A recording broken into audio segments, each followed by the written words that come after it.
Did you have a background in microbiology beforehand? Yeah, so that was just my degree at UVic. Nice. I just looked online and said, what can I do with a degree in this? And the jobs that came up were beer and sewage treatment. So Good call. Good call. here I am. Welcome to the B-Sides and Beers podcast.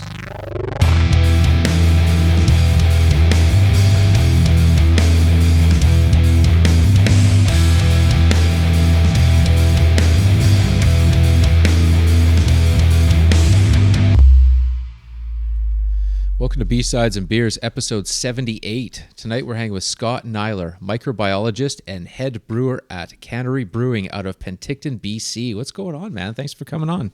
Hey, thanks for having me, guys. Awesome to have you here. Thank you so much. This is like a big lead up to this one. It feels like we've been setting this one up for a long time. You know, before we start, I just kind of want to give out a shout out to Kim for setting this whole thing up. Kim Lawton, I think she's the marketing director, if I got that right. That's right. Yeah. And she was super professional, super generous. But I just wanted to give her a shout out, and we thank her for sending the samples our way too. We appreciate that. So Yeah, definitely. Cheers. And willing to share it and kind of spread it around too, which is also appreciated. So kind of want to give her a shout out to that too. So we usually start this show off by saying what we're drinking. So I don't know, if you want to lead us through that, Scott, or if you want something else to kind of start doing. Yeah, if you guys want to get into the lagers, that's what I poured. As I said, somebody drank the ones that were put aside for me for the podcast, so I just poured one in the tap room here. Nice. This is the SS Sycamoose, yeah? That's on the front of this? That's correct. The one in Penticton there? Yeah, sitting on the beach. Yeah, so we made it sort of in partnership with them to begin with and donated some money back to the restoration of it. Very cool. Is it a museum now? It is, and a venue. I was there for the jazz festival. Cool. And recently a wedding. Yeah, I was there for one wedding as well a couple of years back. So it's a good thing we pay for the restoration. Just gets trashed every time somebody gets married. You got to be very careful. There's lots of rules to having a wedding on it. Yep. Hey, Scott, we need more money. Yeah, just had another wedding again.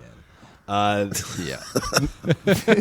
This is super good, and I threw it in the freezer like for a few minutes before we got on here, so it's like ice cold, and wow, it's good.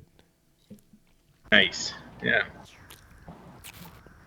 I was kind of amazed and floored at how many beers you had listed on your website, like the seasonal and limited releases, as well as like the kind of the flagship ones. There's a ton. Yeah, it's a lot. It's good. Keeps us going, entertained, trying to figure out new stuff constantly. So yeah. I mean, how many of these, like a lot of you don't have these on tap like at the brew house now, but like how many do you kind of have that are rotating? We have 12 taps, so there's usually like at least 10 of our beers are on tap here. Yeah. Party. The tap room staff keeps coming around the corner to get more popcorn for people and stuff, so they might come. You might have some cameos behind me. They want to be famous. They good. want to be famous. That's cool. Yeah. Yeah. Look, Mom, on TV. Yeah. Yeah, no, that's awesome. The artwork on these ones and kind of compared to the other ones too, it seems different. Is it different artists that do like the Darkling and those ones compared to like the kind of the flagship ones like the Lake Boat? Yeah. We've sort of working with the guy Skylar that has the Rain Shadow and the Darkling cans for his. And he's got a whole a team now, and they've been working on a lot of our things. Trying to think designed all these giant amounts of lake boat cans over my shoulder, but I'm sure they were involved in it too. Yeah. It looks intimidating. There's a lot of beer behind you. You know, like it's secure, right? Those ones are empty, but it goes Oh my up a ways. So it is not a Zoom green screen background. So in the summer, this is my warehouse. In the winter, when we have overflow, they've turned it into another tap room. So I'll give you a little tour here. Nice. We got all the cans, the bars up there, all the tables and stuff, and some lovely art on the concrete walls. Nice. Cool. So anyway, we're looking forward to getting our warehouse back, but it serves its purpose in the meantime. Yeah. Right. Yeah. It's a pretty cool setting for that, actually. Yeah. Yeah. What was I going to ask you about? The first question I was going to ask you, Scott, actually, when I was looking at all these different ones that you sent us, and I have a reoccurring question that I ask guests that we have on here, and nobody can really give me a straight answer, and maybe you can, and it's kind of in the sense of, like, you know, when we have, like, you know, this Sunblink berry sour, and it has, you know, a blend of raspberries, blackberries, and blueberries in there. And I guess the question that I've got is, how do you come up with that?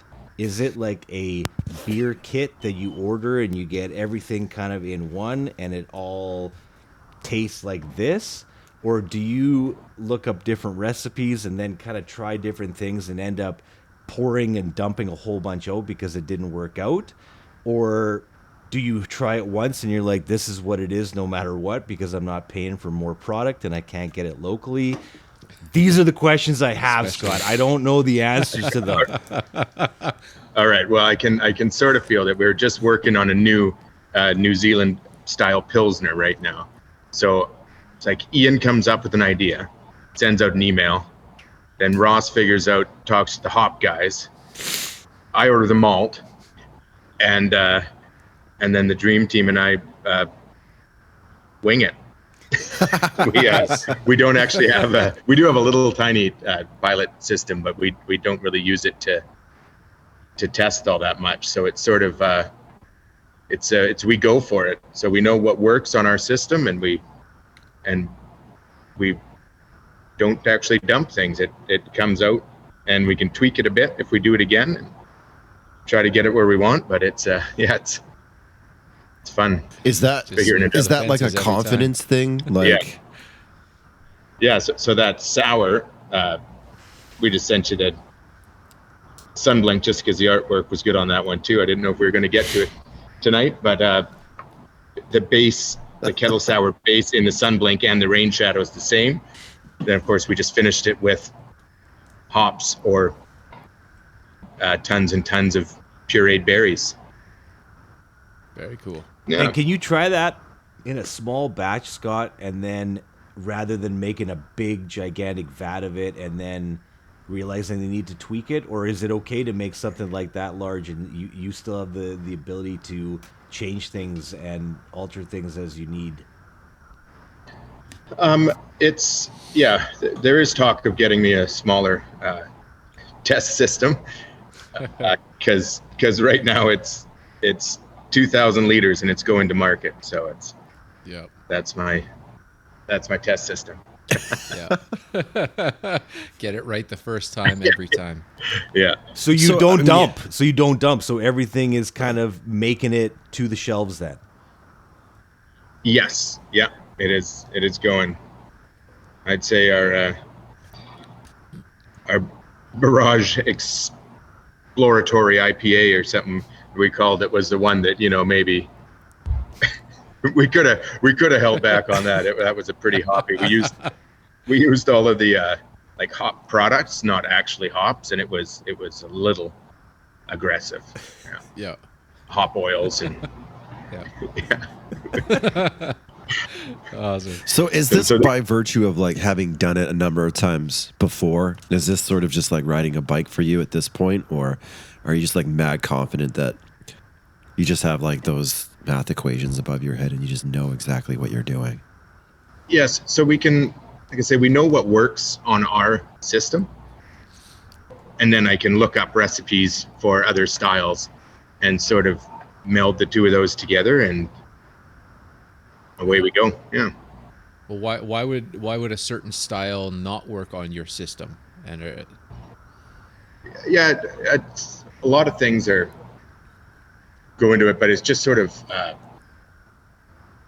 it's a tough one to say. It's just sort of like if it's a style I've never brewed before, okay, I can just sort of, start with, well, what percentage do we want to hit? And, yeah, go from there. Yeah, how many bags of grain do I put in the lake boat lager? Right. And then work, chip away at it. Gotcha. How long you been doing this, Scott? I've been here for 11, 12 years. Yeah. Awesome. Yeah. And that the whole time you've been head brewer, or is it just kind of worked yourself or worked your way? Yeah, I just worked up. I handed out resumes at the Great Canadian Beer Festival in Victoria. Yep. That must have been 2012 or so, and they talked to Pat and Ron, and they hired me on here as the microbiologist, and I had a little lab and tested the beer to make sure that nothing bad was going into it, and then just sort of kept going until they let me make 4,000 liters of a hazy rice IPA. And from little schematics and beakers to huge tanks. That's awesome. Yeah. Did you have a background in microbiology beforehand? Yeah, so that was just my degree at UVic. Nice. I just looked online and said, what can I do with a degree in this? And the jobs that came up were beer and sewage treatment. So good call. Good call. Here I am. I would rather work with poo. Yeah. You probably got to plunge the toilets at Cannery every once in a while, though. Hey, like you probably got to do that. Oh yeah, you still roll a dice to see who has to do that one. The leg wrestle. Yeah. The leg wrestling champ just left. Actually. Oh, see, there you go. Is there you were mentioning sours? Is there a difference between a sour and a kettle sour? Yeah, so I guess the ways that you can do it, actually, like a sour fermentation. The kettle sour is we throw the lactobacillus blend into the kettle and it sours overnight. Scott, back that up. What is that? I don't know what that is. It's the same thing that makes your yogurt. Okay, kind of like a culture. Yeah, it's a bacterial culture that we originally purchased, and now we just save sour wort from time to time and throw it in there, and so overnight it sours, and then it's in the kettle already, so we can boil the hell out of it. And back to my microbiology part of here, try not to infect everything else with that bacterial culture. So that was an exciting one for me when they went from keep these things out of our beer to, hey, can you make a beer with this? Yes. Yeah. But I will kill everyone here.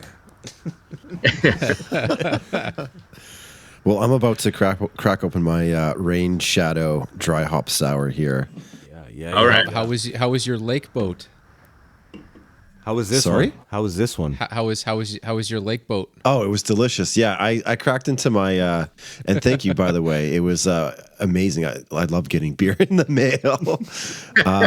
It was too tempting to leave until tonight, so I had it last night, and it was delicious. Yeah, it was really good. And then I had the stout afterwards. It's the oatmeal stout, right? Excellent. Yeah, so I couldn't stop at one, and these guys are messaging me today like, so did you keep the back? Did you keep the beers for the show tonight? And I was like, no.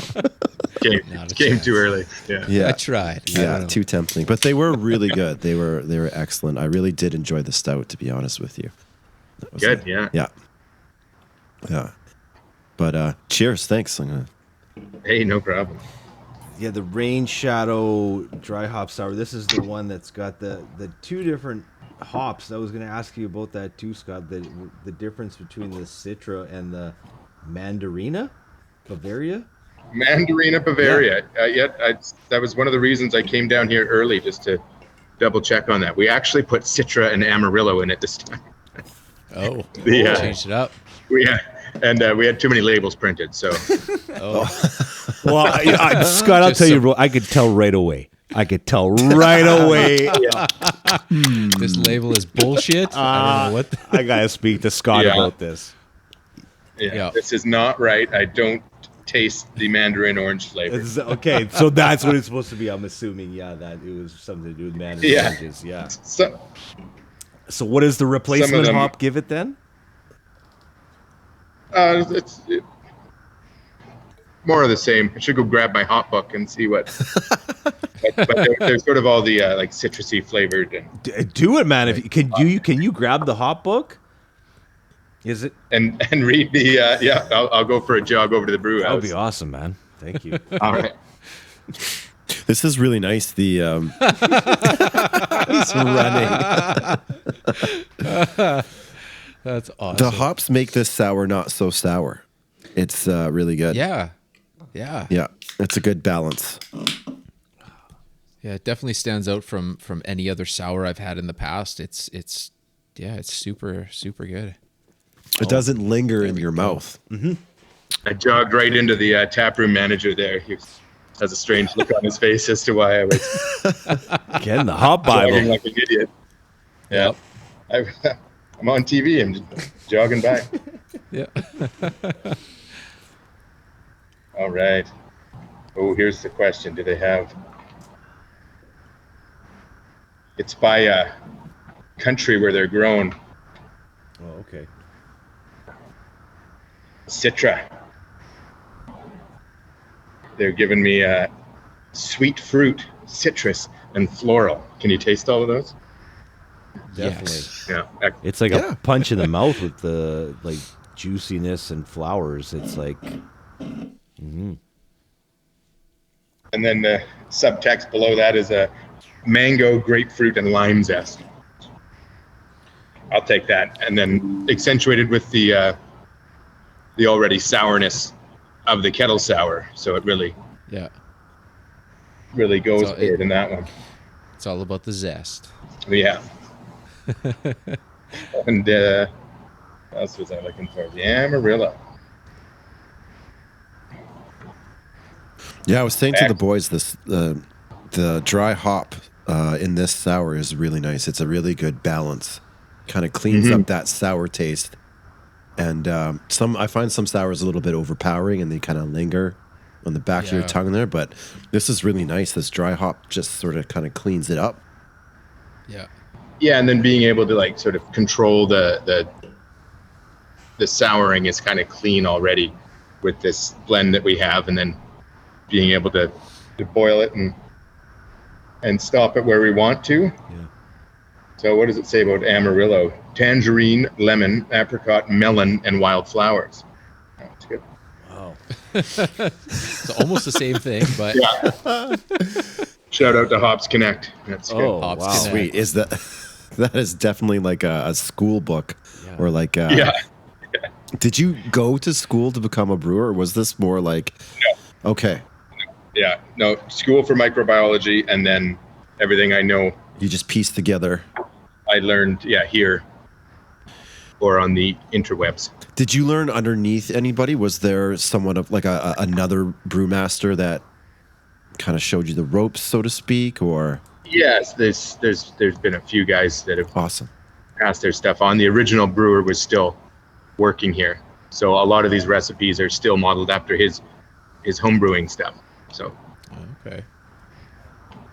Yeah. And what? and how? and then Ross bought into the company and sent me on my way.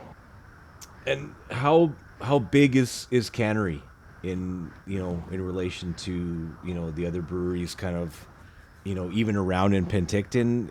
Is it the biggest one in Penticton? And kind of where does it range on? Because I know it seems bigger than some of the ones that we've done on here, but not as big as others. Yeah, sort of. Yeah, it's about in the middle. We're pretty big here, but maybe like neighborhood came in, and Right. they're pumping out a lot of stuff too.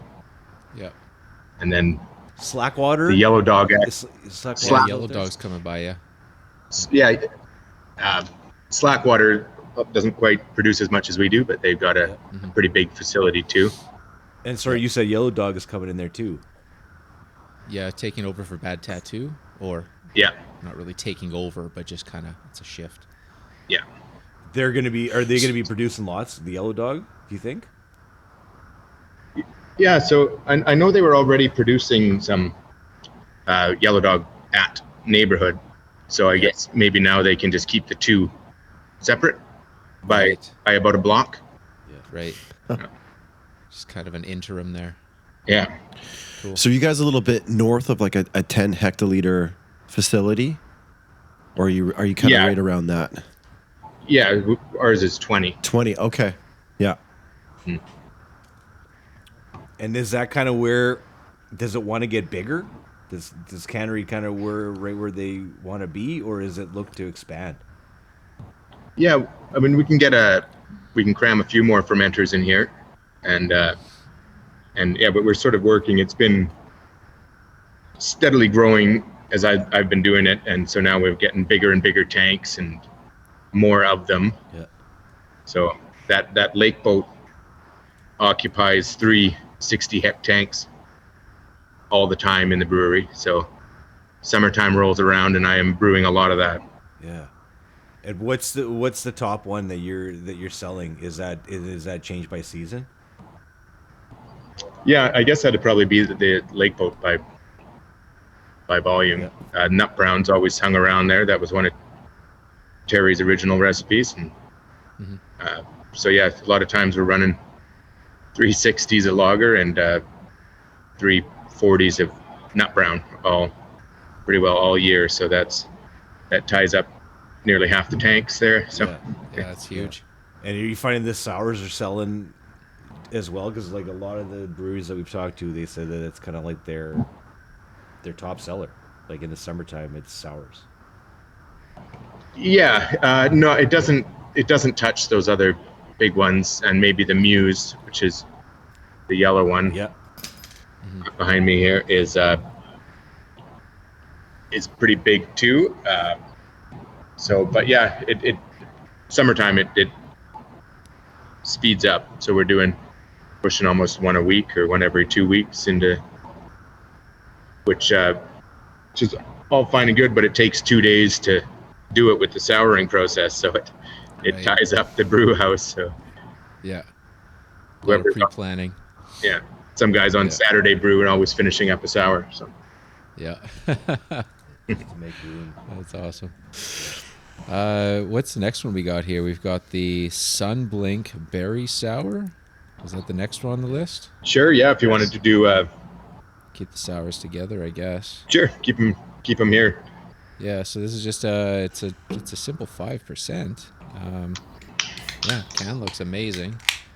Yeah, the artwork is awesome. Yeah. Trying to look at the old one. The Rain Shadow's the old style of label that he used to do. They're pretty similar, but you could fold them up like a Mad magazine in the. Oh, I love those. Oh yeah. In this one, the almighty Aller end up touching beaks or whatever. But yeah. We always liked the hop chowder. It was a girl fishing and a fish. Yeah. And when you fold it up, she turns into a mermaid that's caught herself by the tail. So that's awesome. That one, yeah. The Mad Fold in a lost art form. That's oh man, I forgot about those. Wow. This is good too. This is like super fruity as well. Yeah. There's a lot of berries in that. The boys, you can taste it. Boys just dump the berries in there, and it's a lot. And it's really smooth, like we were saying for sours. It's a very smooth sour where it's not, you know, I feel like I would want one after this, where usually when you have a sour, it's like, okay, this is really good, but I think I want to go to something else. Here's the heartburn. Yeah. Exactly. Yeah, exactly. You drink the lager, you don't get that. Yeah. You know, but no, that's Looks amazing too. It's funny how often we drink these, but we rarely pour them into a glass to see, you know, the proper color to them and the. oh, that's what it That's a looks really like. good point, man. Yeah. That's I beauty. was just thinking to myself, like, I don't know. But yeah, Yeah. that's a really good point. We It got does it. look pretty. It's a nice color. And so that really gets the ball rolling in the tap room. You see Totally. somebody walk by with a pint of that, and then, you know, there's a run on it. They're pouring 10 pints of it. So Yep. Throw in a handful of raspberries and Yeah. they're lining up down the block. yeah, No doubt. they in the backyard when they call this Alcatraz that I'm sitting in here. When this shuts down and we move out to the outside extra patio tap room we have, they make a slush out of this, Yeah. so you can like top your lager with a bit of berry slush. And Wow. You can for the Alcatraz you can do a pale ale Capone. oh, There you nice. go. This Buddy. is good. There you go. Timestamp at 25:44. That's Oh, I dropped my pen. I'm not gonna forget it. yeah. You just re-listen to this. It's all good. I'm full of them. Okay. We need a of 'em. B-sides I'll and call it beers every meeting. podcast. Stout or something like that. Yeah. Just tease face right on the label. Yeah. Yeah. Something. I don't know. Come up with something on that one.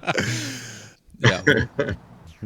Okay, That's good. I have to ask. So the name of the brewery, a lot of the brewers that we speak to, they kind of like hire out the whole canning process. Like they have what I'm assuming is a truck come up and does it for them, and that's that. You guys are named Cannery. Was there like an existing mechanism or machine that canned, and then you guys started brewing beer, or like what was the order of how When- things came to be? An old soup cannery. When Pat and Ron bought the brewery, it was in a building downtown, and they moved it into the cannery in Penticton, the old Aylmer's fruit and veggie packing plant. Nice. Okay. That makes and- sense, yeah. And then we moved out of there to get to this bigger location, and Tin Whistle moved in. Okay. So Tin Whistle is now in the cannery.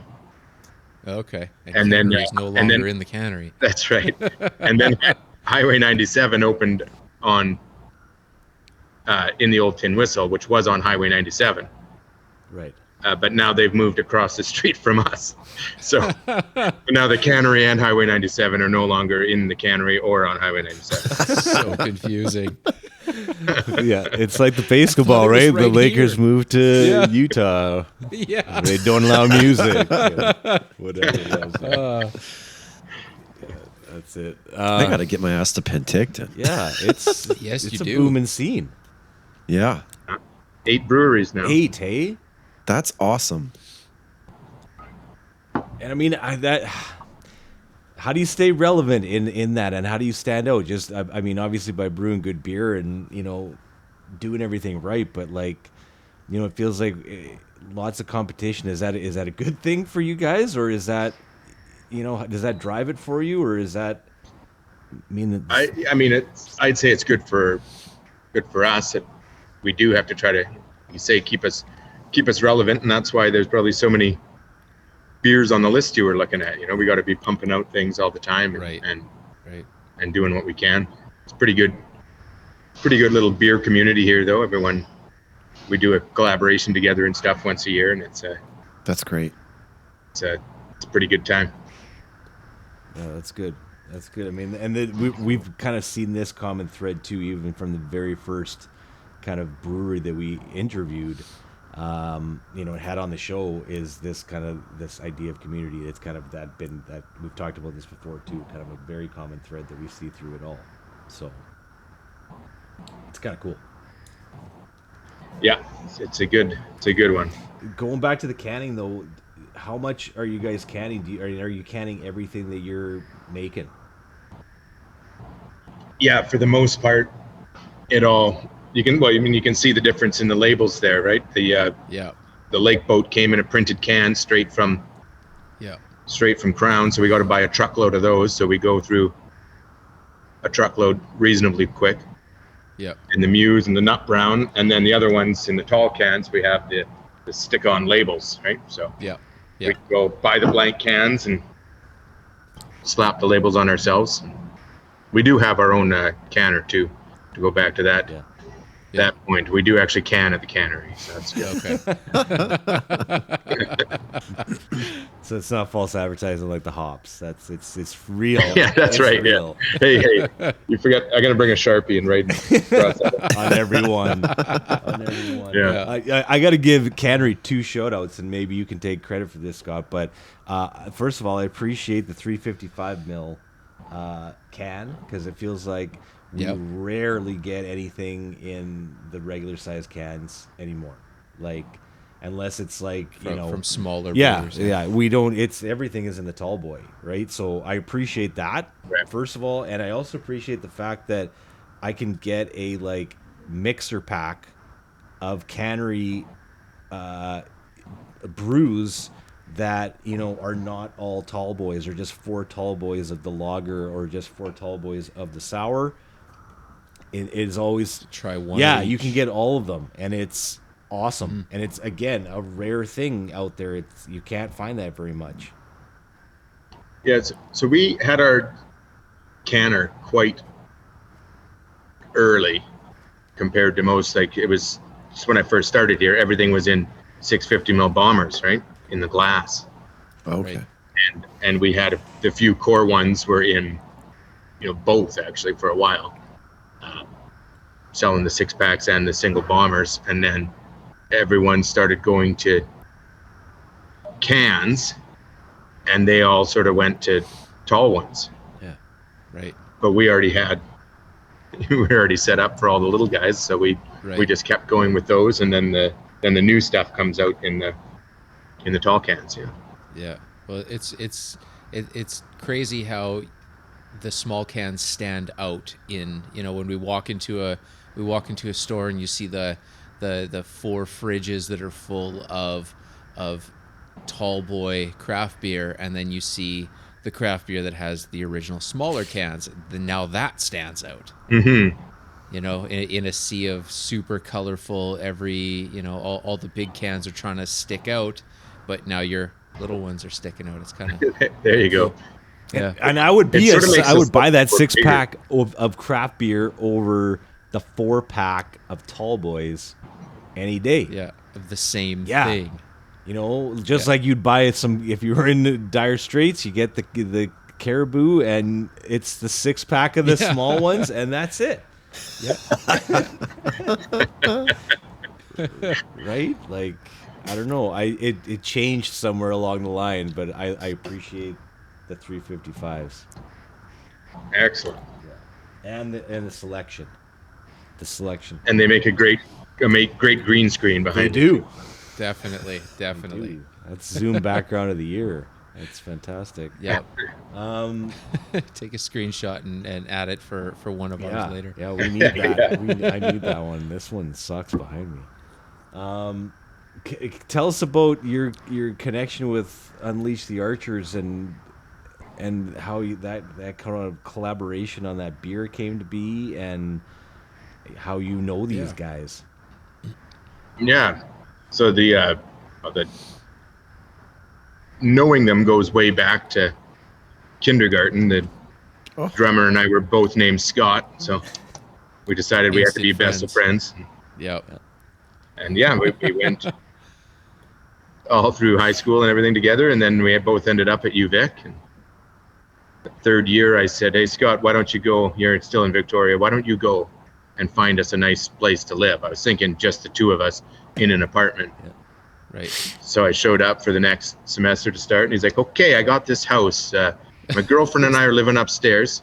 You and a guy named Matt are on the main floor. The singer in our band, this was before Unleash the Archers, and his girlfriend and their dog are in the basement. And there's one other guy named Steve and his cat, and they live in the like mud room.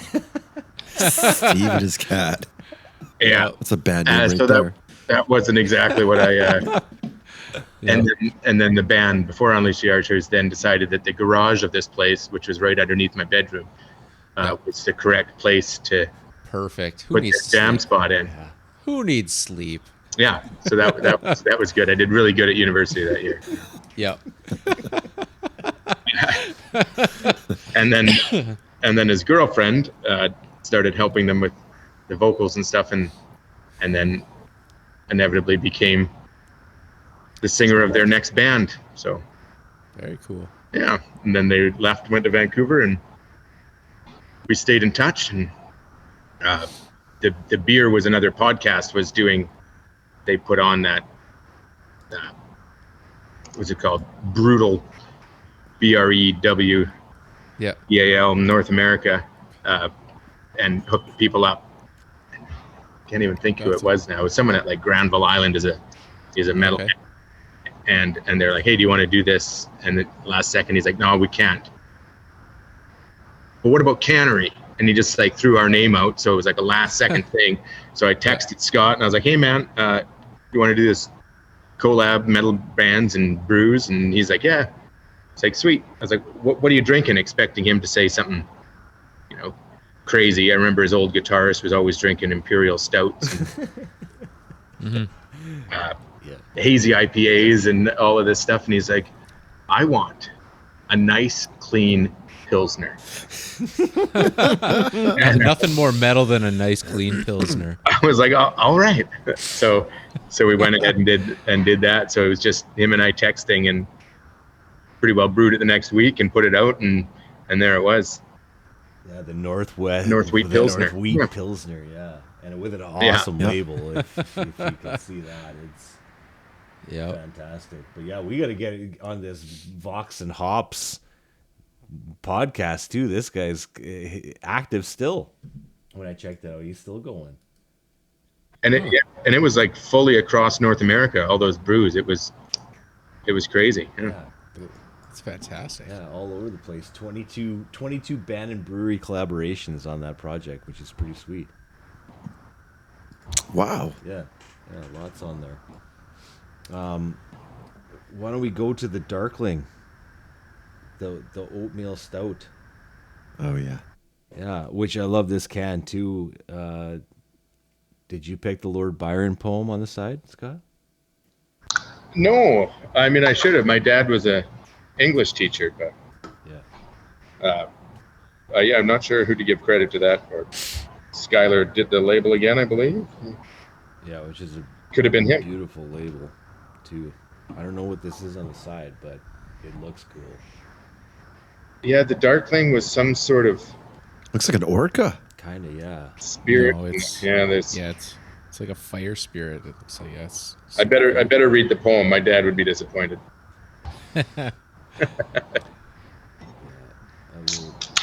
Well, I tell you, after a hard week at work, I couldn't wait to dive into that one. So, as these boys are cracking their beer, I'm just reminiscing.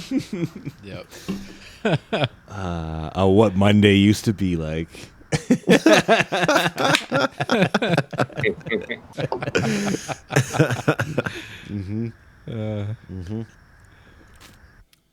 Oh yeah. So I've got a question, Scott, and I always wondered the difference between a milk stout and an oatmeal stout, and I've done a bit of research, and I feel like I understand. Like the milk makes it a little bit sweeter, I guess.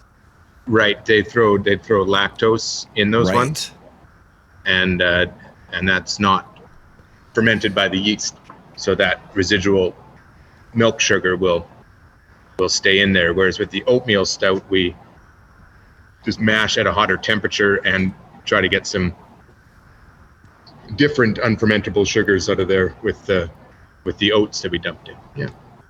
Right. And those are the two types. I mean, that and Imperial, which I'm not even sure high test usually, but can an Imperial be a milk or an oat stout, or is that like in a category all of its own?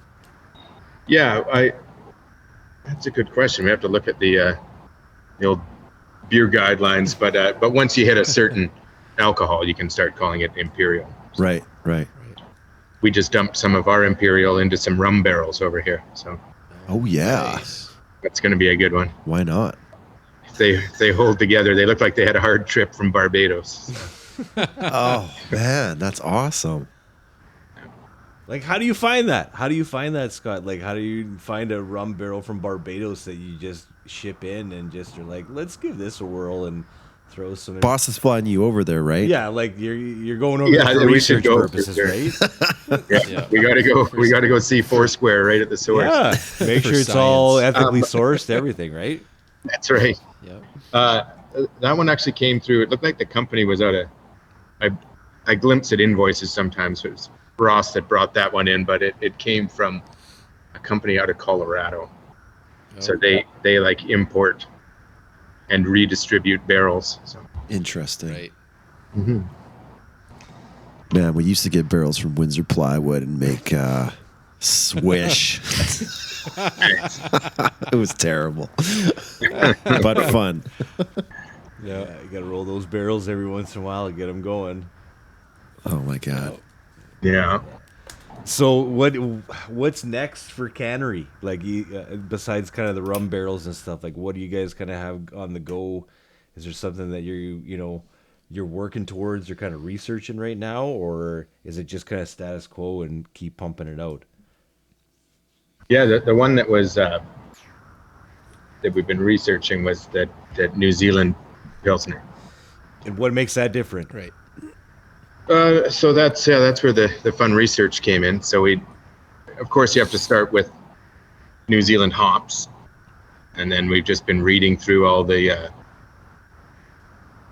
style guidelines and trying to figure it out and nail it. So that'll be brewed next week. So 2,000 liters of another. Hope I did it right type of thing, right?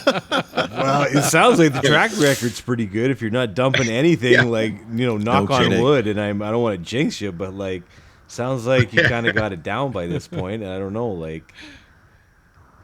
Yeah. At the end of the day, as long as it gets you drunk, I guess it's sellable.